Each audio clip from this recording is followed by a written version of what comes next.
niara-dia tamin'Andriamanitra mandrakariva Enoka. Inona zavatra nataony a? Andaontsika hianatra lesona manokana ary manasanao hiaraka indrayntsika amin'ity androany ity.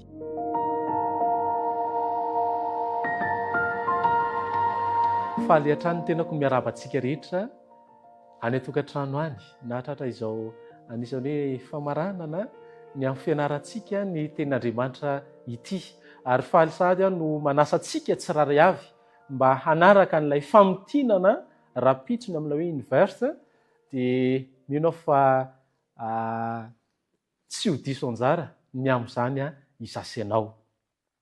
Mifandray amin'Andriamanitra tahaka ny Enoka. Inona zavatra nataony Enoka e?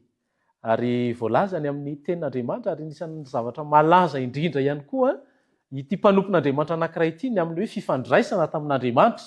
Voalazany boky anankiray atao hoe mpaminany sy mpanjaka ao amin'ny takila fa 9 sy 17 milaza toy izao asa soratry ny ramatoa anankiray atao hoe Ellen Goldwait ihany izy ity. Zao zavatra nataony Enoka. Tsy nanao tsiramina ny firaisana tamin'Andriamanitra izy, na dia teo afovoany zany, na dia teo afovoany zany asany be dia be izany aza. Arakaraka ny avesatry ny adidy izay niantsorahany, dia arakaraka izany ihany koa no ny vavahany matetika kokoa tampoa mafana. Toa hoe mifanohatra amin'ny zavatra niainany Enoka ny zavatra iainantsika amin'izao fotoana izao. Arakaraka ny zavatra mahabe zavatra ataontsika no anadinoantsika ny fifandraisantsika amin'Andriamanitra. Tokony hifanohatra amin'izany ary ny tokony ataontsika raha toka tianao tahaka ny Enoka isika. Arakaraka ny mahabe zavatra sahaniny no nahabe ny fifandraisana tamin'Andriamanitra, fanirian'Andriamanitra. Satria miaina ao anatin'ny andro farany itsika amin'izao fotoana izao. Izay koa le hoe ilay loi FDB, fiainam-bavaka.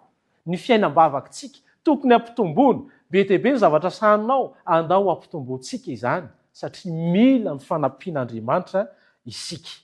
Ary ny voalazan'ny tenin'Andriamanitra dia izao, miaina tao anatin'ny fotoan-tsarotra ihany koa Enoka tamin'izany fotoana izany. Kanefa dia izao, tsy nataony sakana, fa dia nazoto ny fandray tamin'Andriamanitra mandrakariva Enoka.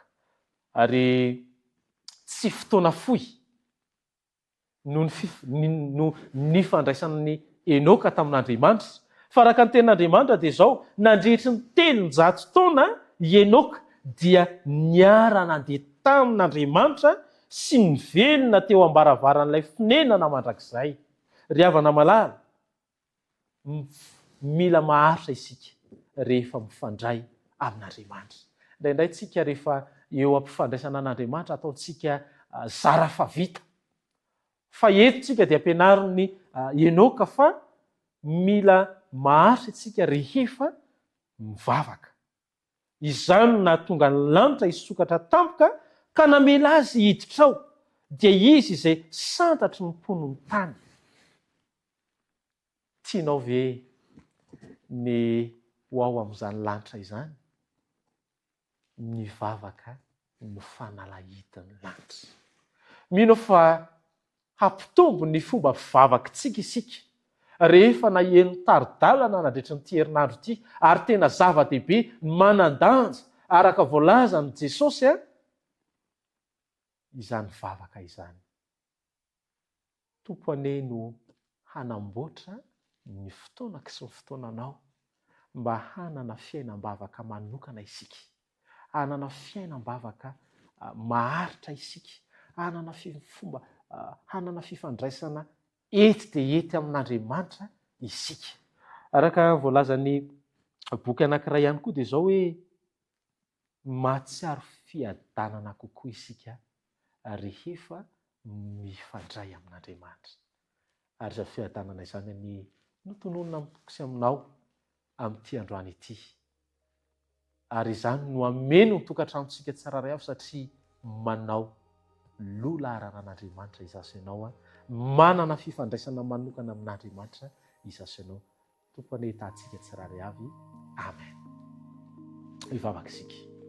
Rainay be fitiavanao, isaoranay lehibe ianao satria nanome anay ny afatra manokana, torolalana manokana tamin'ity androany ity, fa tokony hanana fifandraisana manokana tahaka ny Enoka aminao izahay tsiraray avy reto. Ampio izay Andriamanitra mba hanana izany faharetana maharitra mivavaka izany, ary ingany mba ho raisinay zava-dehibe eo amin'ny fiainanay any mivavaka. Ampio izay fanay masona mba hanana fiainam-bavaka manokana, ary naiza toerana misy anay dia hanolotra amin'ny fiainanay eo aminao ary ifandray aminao mandrakariva izahay. Ianao ny hitanay, hombanay, ary hanome izay tsara indrindra manokana anay amin'ity androany ity, amin'ny anaran'i Jesosy Kristy nanonana izany vavaka izany. Amen.